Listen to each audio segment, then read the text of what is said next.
Yeah, yeah. How's your day been, man? Good, actually, just chilling. Like I'm up at my beach house up in New Hampshire, in Seabrook, New Hampshire. So Nice. it's pretty. I mean, yesterday was beautiful, nice beach day and stuff, but today it's like a little bit overcast and like a little bit rainy. So we're just chilling.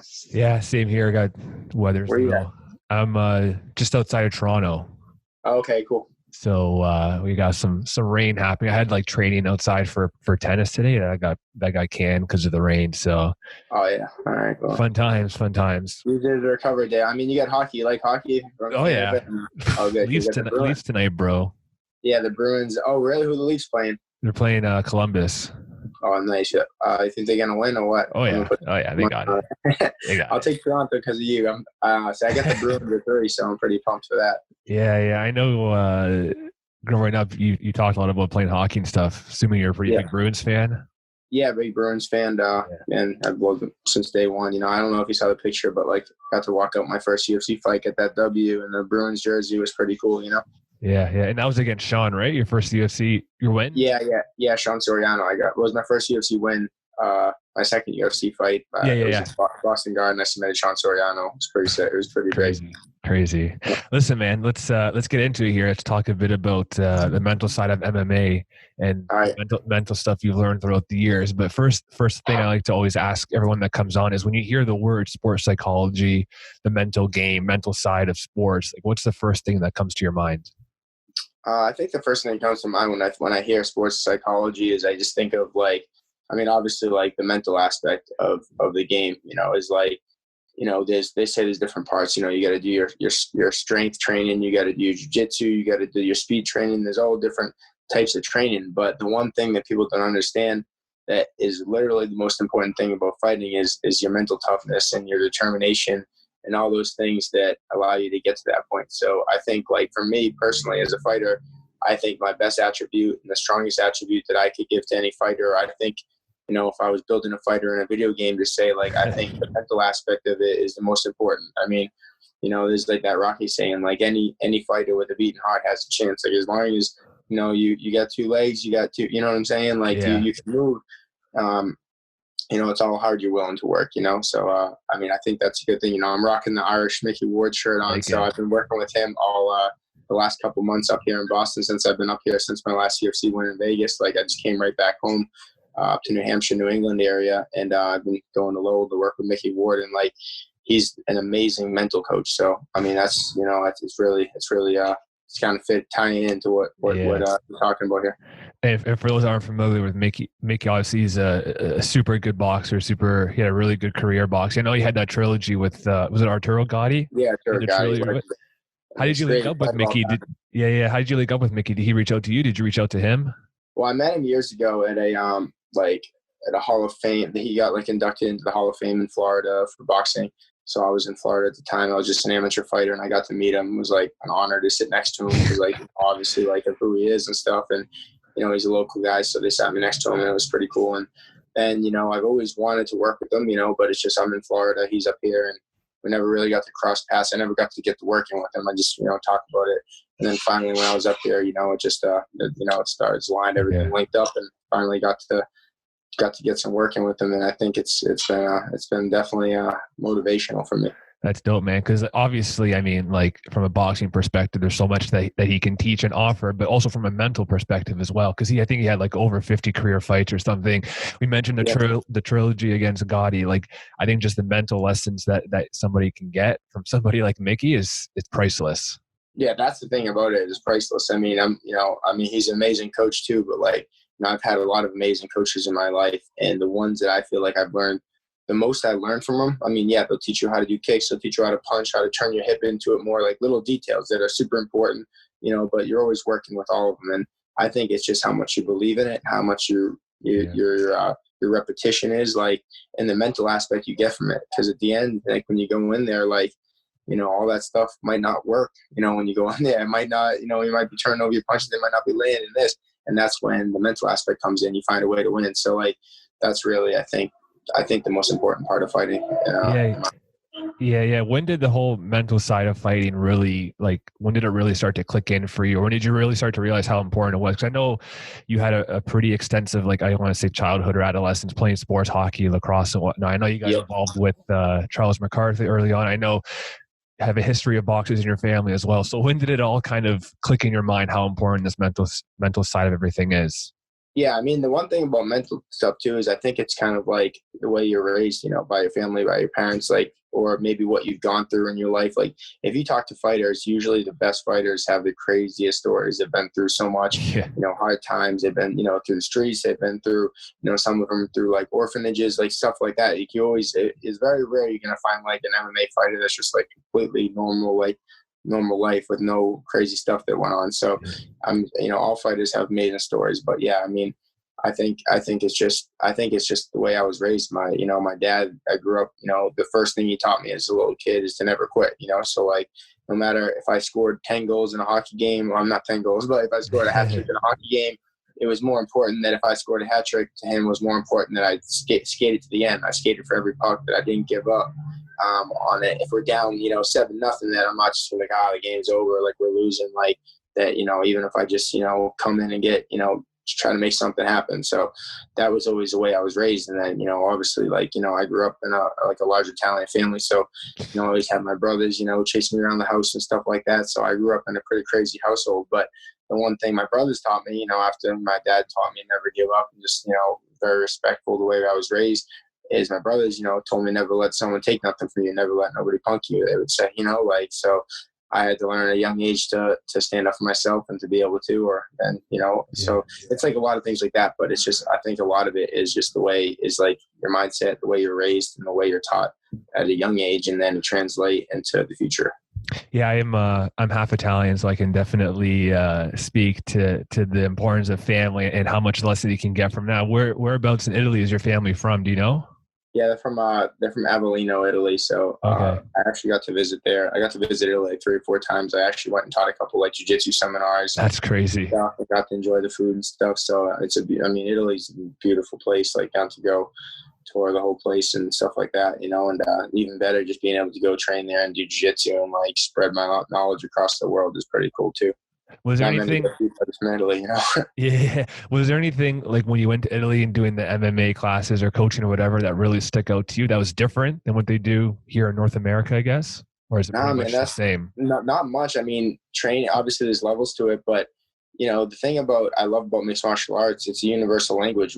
I train with guys at American Top Team that, I train with Russians that don't speak any English, Brazilians, some of them can't, like Japanese, all over the world, but it's a universal language. When you go in there, like, you're both doing the same thing, and you can just show the moves and stuff like that, whether you speak the language or not. And then when you can, it's even better. But I think, the coolest thing about going to Italy was just like, it just, kind of like, I would just say like their love. I mean, it's kind of doesn't really translate for the jiu-jitsu part, but just like their love of food, like after they'll all go out, they'll get like, food together. They'll all hang out. It's like kind of like a little bit more of a family atmosphere, which I like. And they, they're not as busy, you know what I'm saying? Yeah. So like here, we're always running here, I'm driving there, I'm doing this. It's always go, go, go. But like here, they get to just kind of be like, do jiu-jitsu, relax. And then, it's easy living. Easy living. I feel like. So it's kind of like a mental break, Go have some vino and wine after you get trained, yeah. right? They do their espressos, whatever. But it's like, it's just much more chilling. Because and the same thing, even when I went to Holland and Amsterdam, like I trained some Dutch kickboxing out there, and it's the same thing. Like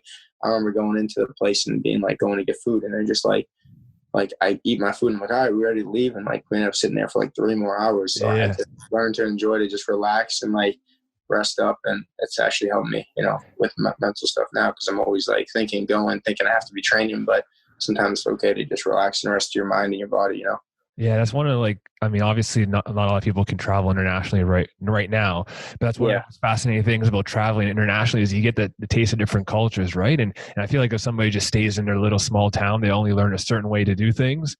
As soon as you expand it, you're able to learn those lessons from other people. And I really like how you mentioned how they really focus on mentally recharging, I guess, because I think a lot of people only focus on like physical recharging or physical rehab, but mental rehab and mental recharging is such a huge part as well. And if you're like go 24/7 MMA and everything, you're going to burn out eventually, right? You really do got to take that time. For sure.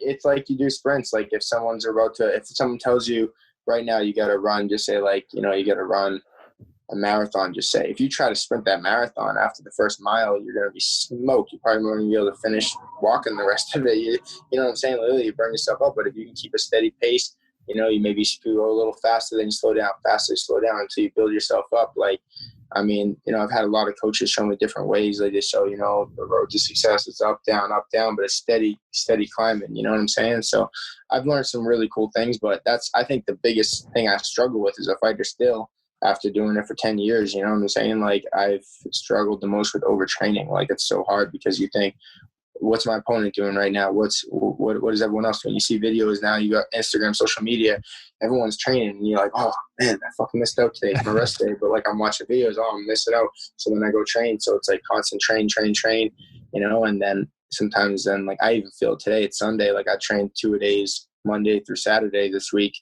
And then, like I feel my body's smoked right now, but and like today's the hardest day for me. Luckily I got the Bruins and sports are back on. So that's like my way to be able to sit back, relax, watch it, and enjoy it.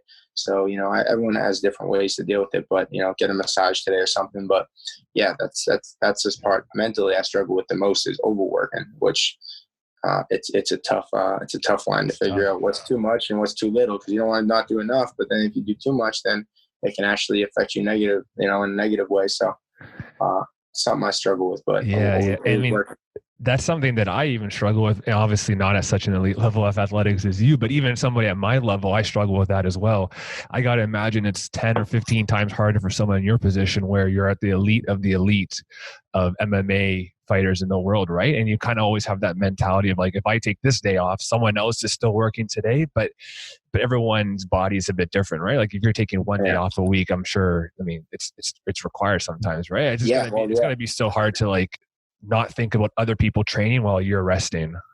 Yeah, it's a hard thing. And that's why I struggle with, because as much as I know that it's good to have a rest day, I still difficult for me to understand. So it's not it's something I struggle with. So I just try to keep, to do the best I can to get through it and keep my body safe. Because there's a saying that like it's true, and I've experienced it. I had to, I've had, multiple, a couple neck surgeries. I've had some bad, things. And there's a saying that like, if you don't take a break, I ought to give you one. Like you can't just go pedal to the metal all the time. You got to be able to, understand. So, I've learned the hard way how to deal with it and deal with overtraining. But, in the end though, it's like, that's how I got here too. So I just still don't have the answer for it, man. I'm still working on it, and it's, but continuing to get better every day. And that's all it is, at the end, just, try to get that blueprint to make the perfect recipe. I actually got my little brother, Lucas Rosa. He's 23 years old. He just moved to South Florida. He's a state champion wrestler from New Hampshire. He's like 10 years younger than me, but the kid's a stud, and he's about to take his first amateur fight soon, and he's building. So it's like we got the blueprint that I took from my trainer, Charles McCarthy. We made it better for me. Now we get that same blueprint, and we're going to give it to Lucas. So, hopefully we can it seems like we're doing pretty well with it. He's really excelling fast. He's into it for about a year. It's the circle of life, right? The fighters always become the coaches, right? Exactly. One of the best things about it. And then each time, hopefully you're smart enough to recognize what you did wrong and what you did right. And you learn from it, and that's it. And if you don't learn from it, then usually you don't make it to the top. You stay where you're at. So that's what I've been working on, and I love it. I mean, I love what I do. So that's why I do it. I used to pay to do it. I used to pay, $150 a month membership to go to the gym, and now it's like I get to do it for a living. So I can't complain. That's I talk about this quote quite often in the podcast, but Gary Vaynerchuk, I'm not sure you're familiar with him on Instagram and on YouTube and whatnot. He's like a really famous like entrepreneur, social media type of guy. Yeah. But he always has a famous saying of like, if you don't love what you do, then your life is broken pretty much. And if you're living for the weekend just to get time off of work, you're probably not doing something right. And just hearing you talk, for tomorrow that I get to go train with Mickey Ward again. I'm so excited. It's like, I'm happy the Bruins are on. I get to enjoy it, but it's like, it's a constant battle. But like I said, so I like that. You mentioned a bit about your neck injury you had there. And when we talk about like, or we think about like time off or resting or whatnot, like I think it was a 30-month layoff in between fights for you. Like that's about as extreme as it can get, right?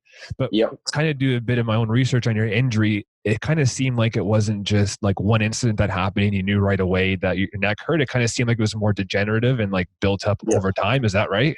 Yeah, that's why it was basically, I think it happened probably in like my 8th or 9th pro fight before I was in the UFC. I think I heard it like in a fight. I got slammed in my head and like dislocated my shoulder, and like I still won the fight. I pulled off an armbar Of somehow. course. Everyone's like, "You pulled off an armbar, your shoulder was hanging off," and I still. It was like that movie, whatever it's called. I forget what it is, but the dude, Yeah. my shoulder's friggin' down to here, hanging off, and I'm like, trying to fight with one arm, and I ended up finishing the guy, luckily, because they probably wouldn't have let me continue in the second round. So I got the win, and then I'm like, geez. But I remember ever since then, like my neck always hurt more and more, and it just got worse and worse. And then like, I wouldn't, every UFC fight I had, I would have to take like a week off of camp to like let it rest. I'd have to get either massage, cryo, or like acupuncture or chiropractic every day just to get through the days. And it was a couple of years like that. Like, so it wasn't a good start to my UFC career. Right. But it's, the thing is then I just kept training on it and got it worse. And then it got to the point where it was so bad I started having muscle atrophy, and it wasn't just affecting the pain. It wasn't just the pain, because the pain I can deal with. I can deal with the worst pain in the world. But if it's not affecting my performance much, outside of missing a couple of days because of so much pain, then like whatever, I just tough through it. Exactly. But it got so bad to the point that I had to pull out of a fight. It was the only time I ever pulled out of a fight in my life in my hometown in Boston, and had to end up getting, neck surgery. It was real nightmare. And, the doctor sat me down with my family and everybody around, and my mom and dad, like my whole family, and we went in there, and I knew it was bad, because like when I got the MRI, I'm like, yo, is it bad? And the guy was like, usually I'm not supposed to say, but he's like, yeah, dude, it's really bad. And I'm like, oh, fuck. You know what I mean? I knew. And when I went to the doctor, I went to see one of the best spine specialists in the world. Like, luckily the UFC has good insurance, and I went in, but they said, the doctor sat me down and he said, how much do you like fighting? What do you like? And he basically said, it's very improbable that you'll ever fight again. And I said, the room went quiet. I was like devastated. I was like looking at my parents, like looking at them, because usually they have answers, as a kid, like you're like, Dad, what? And they're like, and I said, what? He goes, it's improbable you'll ever fight again. So, I mean, I could do, and I go, well, are you telling me it's improbable? Or are you telling me it's impossible? Because that's two different things for me. He goes, I'm telling you it's improbable, less than a 1% chance that you turn back and fight in the UFC octagon. And I said, well, you know what? The thing about me is I'm a 1%er. I'm a 1% of people. Everybody that's in the UFC is a 1%er. And you're telling me that there's 1% chance. I've already been that 1% my whole life. Somebody that's come back from stuff. So I know I can do it. And I go, I'm going to come back, and I'm going to make my comeback, and I'm going to do it. I'm like, can you help me or not? And he goes, yeah, I can help you. I can, do the surgery. I can do the best I can to get you back in there. But it's my job as a doctor to give you, the probabilities of it all. Yeah. Being real with you. And I said, all right. I go, I'm going to do it. And I did it. And it was fucking grueling. I did physical therapy and then I did one surgery. It didn't work. I had to go back and redo it after 9 months of physical therapy every single day for 9 months. Physical therapy Monday through Friday, like a full-time job, 2 times a day sometimes, to tell me I had to redo it and do it again. So then luckily I did it once, didn't work. Second time did it. Then I was able to then one day I just went in the doctor's office after going every month for checkups. I'd fly to New York, and he said, one day he's like, yeah, you're good. I'm like, what? He's just like, yeah, it's better. I'm like, what? So you're saying I can fight now? He's like, yeah, 100%. Like, you're good. I'm like, he's like, I'm like, oh man, thanks. It wasn't even like he was like, I didn't want to. It wasn't like I told you so moment. He was just telling me, he's like a doctor. He's like, yeah, you're good. I'm like, I was jumping up and down basically, and then called my manager, and I got a fight, and that's when I made my comeback fight in Boston and picked up my 3rd win and set the record for most UFC wins in Boston of all time. And past Conor McGregor for a record of most wins in Boston. I got 3 wins now. So it was a dream come true, and I grew up in Boston and watched the Bruins and the Celtics and win championships there. All the banners are hanging from the rafters. So crazy feeling. Yeah, it was pretty special to pick up. And it was the biggest win of my career. It was a first-round submission over a top guy. It was like 2-1 underdog. So it was special, but it was just like all that hard work and everything I had to go through to get there was all mental. You know what I'm saying? Like, Yeah. because I didn't even have the strength. It was just my mind, like saying, I'm gonna get through. I'm gonna do this, even if it's a 1% chance. I'm gonna do everything I can to make that 1% chance, like, make it happen. Yeah, because you mentioned at the beginning a bit about like your family upbringing, how they have that same kind of mentality as well. Like you're never really out of it until you're out of it, and that's really like comparable to like a UFC fight. I mean, how many UFC fights are there where it looks like somebody's down and out, but they're not? They come back and win, right? You're never out. You're never out till the bell rings or the referee stops it, right? And it's the exact same with your rehab. As long as the referee isn't stopping you or the bell isn't ringing, your rehab's still going forward, and that's still attainable goal. 100%, man. That's the difference too. People like, there's guys in the gym that are so good. Like there's guys that are just as good, like talent wise and stuff. But what makes a difference of a guy there's a lot of guys that don't make it to UFC. I've seen, hundreds of kids come through the gym with dreams, moving down, living out of their cars, dedicated their whole lives. And the ones that make it, I always see it's not always the best, like the kids that can do backflips, the kids that are the most athletic. It's the ones that don't give up, the ones that try the hardest, the ones that you knock them down and they get back up and get back in your face. And that's the definition of a UFC fighter, is someone that gets back up when they get knocked down. So that's the difference of the guys that you see fighting on the local circuits, the regional ones, and the UFC fighters. It's not much of a difference. And I don't think it's much of a difference in actual skill level, because everyone trains hard. They get the skills. Everyone knows how to throw punches and kicks. That timing's a little different. They all do the same workouts, but it's the mental aspect of it that really makes the greatest champions. Yeah. And I think a huge part of the mental aspect that's important to any athlete, especially fighters, is kind of like that pre-match or pre-fight anxiety that you get. And I think that's most there probably during your first fights, whether it's your first amateur fight, first pro fight, whatever it may be. But I'm interested, after your 30-month layoff and you came back and you mentioned you had that sick victory in Boston, but taking 30 months off in the lead up to that fight, what was kind of your anxiety levels then? Did it feel like it was your first fight again and you were kind of creeping up on the anxiety scale, or did you have enough mental training that you're able to kind of calm it down? Yeah, I mean, I've been a fighter my whole life. So since I was a little kid, I can just remember, I've always been, that's just my mindset always. So I've always enjoyed the fighting aspect of it. I played hockey. My favorite part of hockey was fighting. Played lacrosse. I can imagine. Favorite part of lacrosse was hitting people. You know what I mean? Like favorite part of any sport I did, it was always, that was my thing, my favorite part about it. So I guess I was naturally always a fighter, but yeah, I don't know, like, what was the question you asked again? You said, yeah. After the 30-month layoff, going back, yeah. Did it feel like was there any anxiety comparable to maybe your first pro fight, for example? Because I think a lot of people, their first pro fight, they'll have a bit of anxiety or nervousness before it. Were you like nervous again after that huge layoff, or was it just? Yeah, honestly, now that it's over and I won, I was so terrified, man. I had a freaking neck surgery and I didn't know. I go into every fight, like, and people think it's crazy if I say this, but I literally go into every fight, like, willing to die. Like, I'm not going to tap out. I'm not going to quit.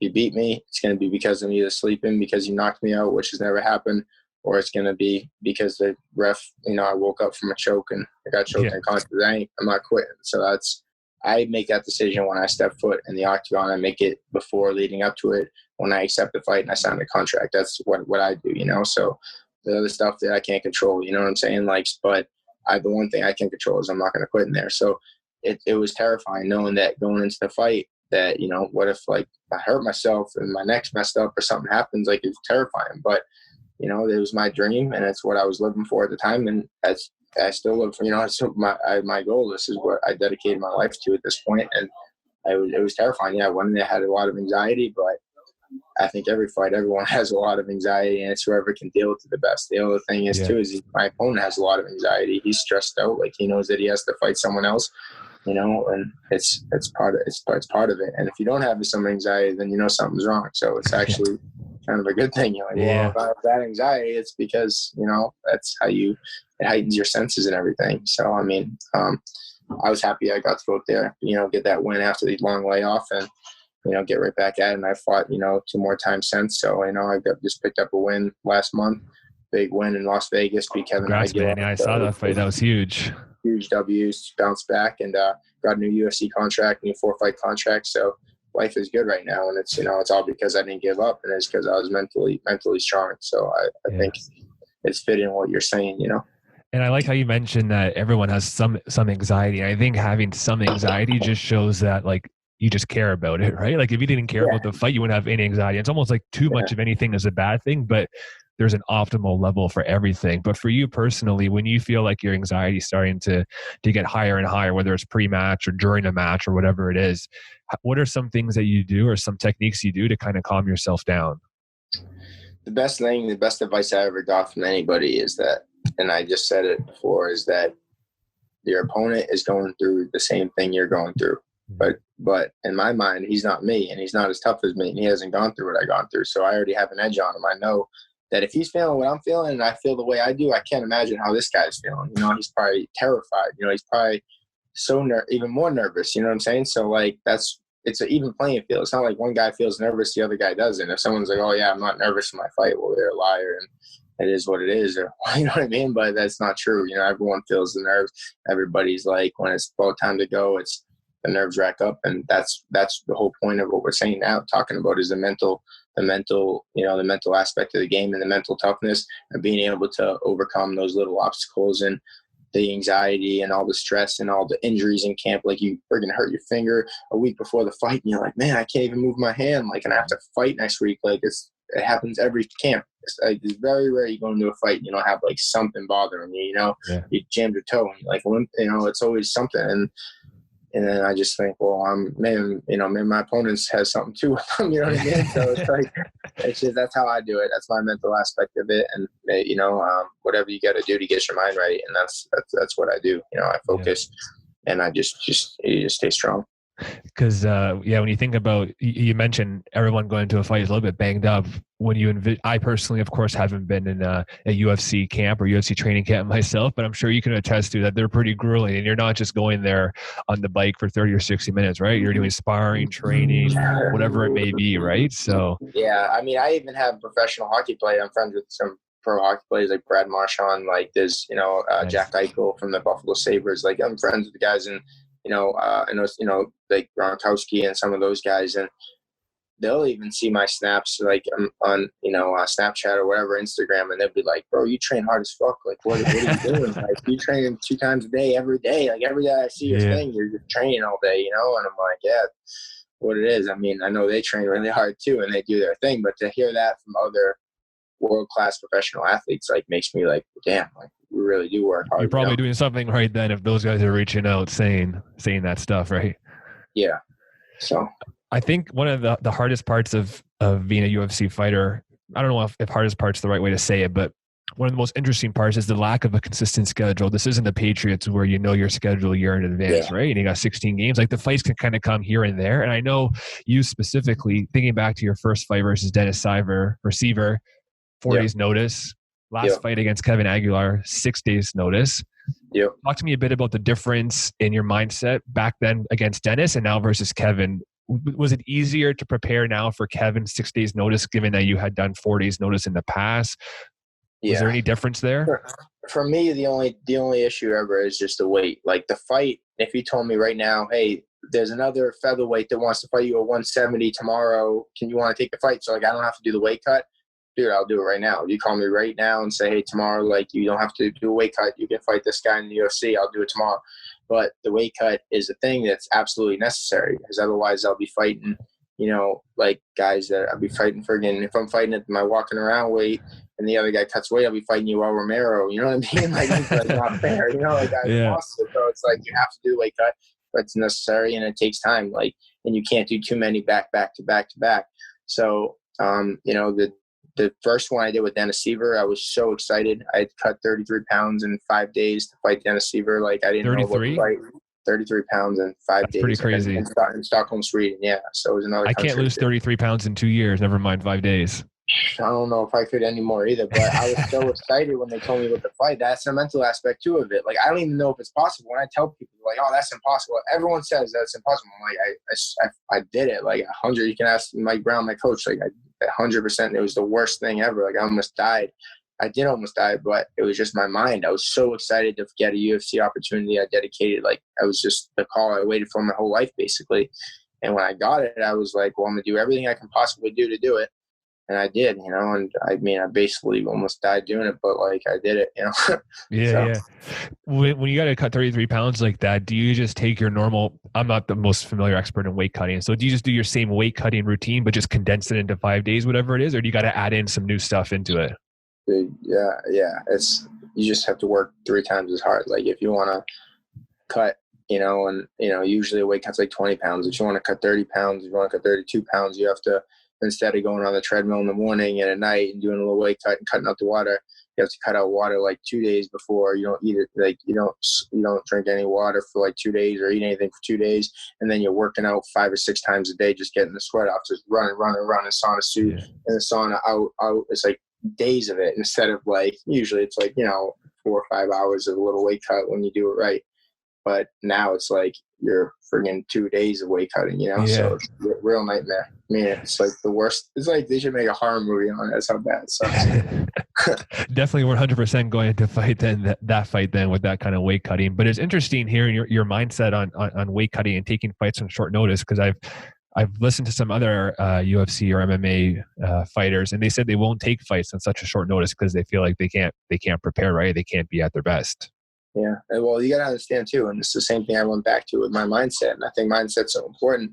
Whoever you're fighting is in the same exact position as you. They're fighting a guy on 5 days notice too. So True. If you're not ready, that means you're not working hard enough. That's your, as a fighter's responsibility. Like whoever you fight, like, I mean, I'll respect my last fight. Yeah. They're like, oh, Charles took the fight on 6 days notice to Kevin Aguilar. Well, he took the fight on 6 days notice to me, like it's an even playing field.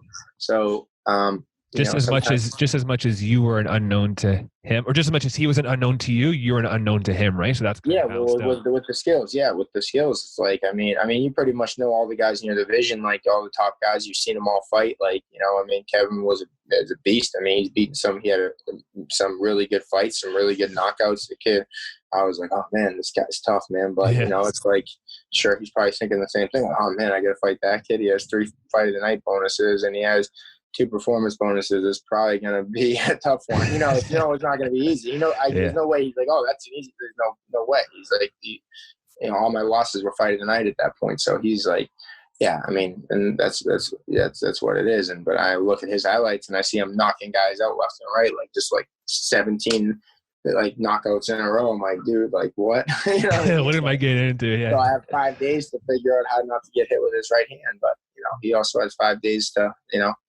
see if he can get in good enough shape to hang with me for 50 minutes. So it's what it is. It's all even playing field. So that's why it's all mental though. It's all how you look at it, your perception. If you're like, oh man, I'm not ready. I've only 6 days, but it's all your perception, how you look at it. And that's why it's a mental aspect of the game is what we're talking about here too. So listen, man, I got a nice little game I like to play on the podcast. I have a collection of sports psychology quotes. There's 23 of them here. I'll get you to pick a number between 1 and 23, and I'll read you the quote, and then I'll just let you reflect on the quote a bit and what it means to you personally. All right. Should I pick a number now? Yeah. 16. 16. This is a good one. I'm a Packers fan, so I really like this guy, Vince Lombardi. If you don't know him, legendary Hall of Fame Packers coach. Yeah. He said, "If you can't accept losing, you can't win."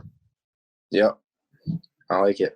I'm gonna stick with that one. Every fight, if you look at every fighter in the roster, basically besides Khabib, but I'm sure Khabib's lost grappling matches in his lifetime. Yeah. At least I think so. But I'm sure he's lost, something in his life. But it's like every fighter goes through a loss, and it's how you bounce back, and it comes back to being a fighter. Like you get knocked down, you get back up. Like it's easy to. I actually heard George Masvidal said it one time about Ben Askren, like. Ben Askren, like he knocked out Ben Askren, and Ben Askren's like, I'm retiring, I'm doing this. George has like 15 losses. He's like, man, dust it off and get back up and get back in there. Stop whining about it. Like this is what the sport we're in, So I've always thought of that, and I heard he said it recently, but I really like that too. But it's true through all sports. If everybody quit after the first time they lost to something, they would never or their first little piece of adversity, if they just quit, they would never do anything in their life, right? And instead, you really see the elite athletes and people in your position when they lose at something or they fail or they just have a bad day, they don't just quit. They just accept that happened and learn from it so that the next day they approach it better, right? Yeah. And then like, even like, well, that's one thing too, is actually, it's crazy that you just said that. Like Mickey Ward said that to me the other day after training, did the whole lesson. And I think the best thing I got from the lesson, he said, Charlie, he goes, he calls him Charlie. He goes, Charlie, So why? He goes, yeah, he just says whatever he wants. But I was like, yo, Charlie, you know why? He goes, the easiest thing to do in the world is quit. And I'm like, wow, you're right. He said, when you get tired, you feel it. He goes, the easiest thing to do in the world is quit. He goes, and I was like, that's fucking true. It's easy to quit, but it's not easy to, fight through that tiredness, fight through that stuff and get through it. So I think that's what we're talking about here. So, Nice. You got another number between 1 and 23? Another one? All right. We'll do one more. 7. 7. This is a good one, and I gotta imagine with the level of coaches you had, Mickey and Charles, this will be a good quote for you to reflect on. But this is from Doc Rivers, of course, soon to be Hall of Fame coach, of course, in the NBA. There you go. He said, "Good players want to be coached, but great players want to be told the truth." Say that again. Good players want to be coached. Great players want to be told the truth. Yeah, that's good. That's one thing Charles McCarthy's brutal with. He's so brutally honest with me with that. He does not care about making you feel good, eh? He's telling you the truth. Like, it helps me so much. Yeah. He's like, nobody will ever be like, oh yeah, Charles. Like, one day I remember it was like 4 or 5 years ago. I was about to get signed. I was like close to getting signed to the UFC, and we're talking and we're like this, and I'm like, yeah, jiu-jitsu, we're doing this, and I'm like, oh, you think I should go to wrestling? He goes, yeah, well, your wrestling sucks. He goes, here, we gotta get you a wrestling class. It's like, what do you mean wrestling sucks? He goes, well, compared to, no, yeah. He's like, it sucks. And I was like, what? I couldn't believe, like, he wasn't saying that I suck as like a fighter, but he was saying, being perfectly honest with me. And I never forget, like, that day I was like, you know what? I gotta change the way I do things, and like, he was right. I went and looked back at it and I'm like, man, I'm not like taking guys down. I'm not like I'm just letting guys take me down and just submitting them. Like, what am I doing? And he goes, nah, you gotta go to so we went to like some cool wrestling schools, went to colleges, and I just got back. I went, I was training American Top Team. I got Mike Brown, all helping me. And ever since then, I started working with Mike like every day wrestling and just got it like way better. But sometimes the most people that really care about you will tell you the truth. People that want to just be your friend or just be around you, whatever, they'll hype you up, make you feel good, but it ain't helping you any. It's just keeping you where you're at. I think a lot of people, their first instinct is to surround themselves with like yes men, people that just tell them yes to everything. It's much, it's fun, it's great, and I love it. Like, it's like you have all your friends that I have a bunch of friends up, and I'm like, oh, you're the man, you tough. It's good to keep your ego strong. You need to have a strong ego. You got to have that and fight him. But in the end, sometimes there's a balance. You got to say straight up, say, hey man, like, listen, like, you are not good in this area, and don't take it the wrong way, but I'm telling you because I don't want to see you get knocked out your next fight. That friends has happened to, and I don't like, I don't want to. I'd rather be the one to tell him and have the guy hate me and then have it happen. It's even happened with like leg locks. I've even said it. I mean, I won't say their names, but I've said it to UFC teammates. I'm like, hey, because I'm good with leg locks and stuff. I see they're fighting like a jiu-jitsu guy. Hey man, you want to drill some leg locks? Help you for your next fight? Oh no, man, I don't need that. I'm good though. And they're like, okay. Next fight, the guy gets freaking heel hooked, and I'm like, no, Saddam is right there predicting the future. Like, I let him know, but it's what it is. But that comes down to your ego and your mindset. If you are willing to work on the things that you're bad at, it's much harder to work on the things you suck at than the things you're good at. So I mean. Yeah. When you were younger, maybe thinking like teenage years or whatever it may be, was it hard for you to accept that you weren't good at certain things and that you had to work on other things? Or was this kind of a mindset that you had right from day one? I know we talked a bunch about your family and a lot of the influential people early in your life. Was this the mindset, part of your mindset from day one, or is it something that developed over the years? Yeah, I just remember I was always competitive. Like my dad said, never quit, never give up. Like, and, my grandfather always gave me good lessons. He actually just passed away a couple weeks ago. My grandfather, Dominic Rosa, he was a Navy boxing champion, 94 years old. So he lived a good life. It was expected, but it's still obviously tough. But these are the guys that, influenced me. And then my uncle, Tom the Bomb Rosa, local New England tough man champion. So these are all we got. I'm surrounded. My grandfather, my father, my uncle, like people that raised me, I'm surrounded by strong minds. So it definitely helps. Listen, man, let's do some rapid fire questions here before I wrap up and end this off in a bit of a fun note here. What have you been binge watching these days? I know I know. I guess before your fight with Kevin, you probably were not on the Netflix too much, but I gotta imagine you get into something lately. The only thing I've really watched lately on Netflix was and I really liked it was Lilyhammer. I don't know if you've seen it. It's like No, a I haven't. mobster. It's really good. It's like a mobster that goes to I think it's Norwegian country or something, and he's like basically has to go in the witness protection program. He's an Italian mobster, and then so he's like, "Where do you want to go?" And he says there. And he goes there and he just like basically starts the mob there, and it's pretty badass. So. Sounds right up your alley there, being Italian from Boston and whatnot. Yeah, good stuff. One of my favorite snacks is cereal. I'm always interested in hearing what other people's favorite cereal are. Do you eat a lot of cereal? Do you have a favorite cereal? I love cereal, but it's like one thing I can't ever eat. You know, I love cereal though. I like Captain Crunch and stuff, but I don't get to eat it. You know what I'm saying? Like I can't. Like after a fight, I always get it. It's funny because my little brother, if he'll watch this, I'm sure, is like, I had it in my cabinet, and you know, like when fight camp starts, he's like, "Oh, can I have this?" I'm like, "Yeah, take it, whatever." He fucking takes all my cereal, you know, because I can't eat it once I'm in camp. Like, well, it's gonna sit there for 2 months anyway, so just take it. He's so happy, you know, he won't buy it, you know. Yeah. But those are definitely dangerous. Those cereal, if you put a box back in front of me, 2 hours, it's gone. Like a gallon of milk, easy, like in 2 seconds. One night. Slight work there. Slight work. Yeah. You have you big video game guy? You play any video games? I don't play much video games anymore. I used to love playing like Madden. I used to play like, you know, as a kid, I played like Tony Hawk Pro Skater. Like I did more when I was younger, but like now it's like the only game I play sometimes like the UFC video game because I was in it. So I was like, oh hell yeah, I get. That's going to be a crazy feeling, like playing as yourself in a video game. I had to. Like, I didn't even have a PlayStation up until a point, and then the game came out, and I went and bought it, and I got the game, and I was so pumped with that. But I got a little bit back into it. Nice. Who do you think would be a good guest in the podcast? Somebody that you know, athlete, UFC, whatever sport it is, that has a really strong mental game that you look up to and really admire their approach to their sport. I think one good person I know is my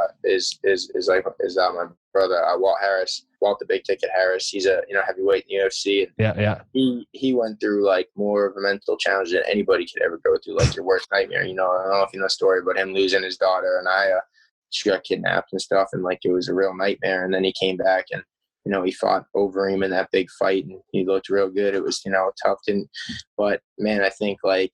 You know, the fact that he was able to pick himself back up and get back in there after going through the worst possible thing any human could go through is very motivational to me. Like he's a person that has always inspired me and helped me throughout my career. So, you know, it's my, shout out to all the Big Ticket Harris, he's a man. For sure. I mean, it's hard enough to hear about somebody going through that and like, thinking, man, how can he do that? It's a totally other thing to be in his position, to actually live through it. Like I can't even begin to imagine what it's like. That's why there's no way. And then it's easy to like get into a depression and like, you know, to sink into it. And, you know, but the fact that he picked himself up and got up there, I mean, that was an amazing fight. Him and Overeem fight, that was like a friggin' dude. That like first round was like he knocked him down and knocked each other down in the fight. Like it's rare to see heavyweights get knocked down and get back up, and you know what I'm saying? Like So. Last question here. One night only. Who are you taking? Leafs versus Bruins. What'd you say? Leafs versus Bruins? That's not even. I know deep down you want to say the Leafs, but I'll accept the Bruins answer. No, the Bruins will smoke them. What's gonna happen? But hopefully they meet up at some point. It's looking like they may. It's looking like they made these playoffs. Wait, the game's about to start now, so it is. The game's on. Are you gonna watch it or not? I will be watching it. Yeah. It should be good. Are they playing? Was it Philly? I think they're playing today. I think so. Yeah, they're playing Philly. Yeah, so it should be good. Go Flyers, go. Anyways. Yeah, you don't want to play the Bruins. That's why I hear you. That's right. I really don't want to pass. Really quick. You don't want. If I have to go through another Leafs Bruins series and watch the Leafs lose in 6 or 7 games, I'm not going to be a happy guy. So. Yeah, that's tough. The Bruins are a good team. I think they're going to win it, but they were looking really good. But we'll see what happens today. We'll be able to get a better understanding of how this thing's going to go. Yeah. Listen, man, I'll let you go now. We got the Bruins game to catch now, but I appreciate you taking some time today, man.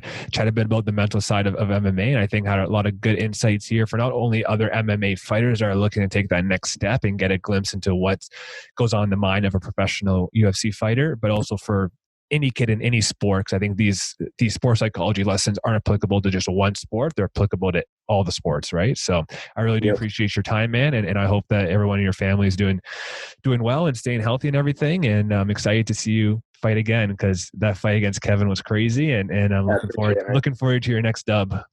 Awesome, man. Me too. Can't wait, man. I appreciate you having me on. Cool, man. And talk soon, and definitely tune in for the next one.